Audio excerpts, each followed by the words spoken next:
focus of today will be detailing. We'll go over 5 major topics, including gradient, texturing, depth, eye-catching, and the blend of all of it. First, we'll start off with gradient. In this example, I did darkest to lightest and included several blocks that eventually shift the color from a darker tone of gray to a grayish white, which these are very good for big wall spaces where there's not as much detail going on. Next up is texturing. Texturing is where you have a big blank wall and you place a multitude of random blocks with a similar color around it, as in this example. Next up is depth.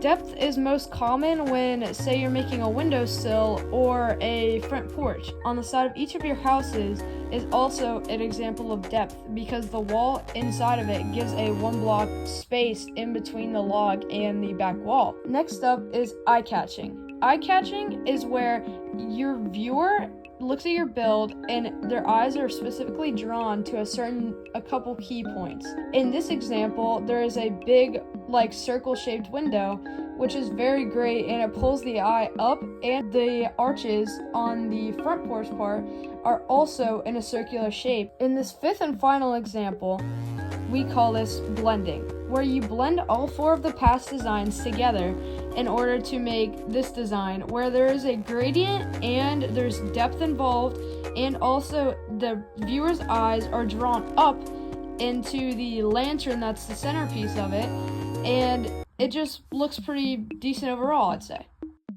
I hope that today's video was helpful, and I hope to see you soon. Goodbye!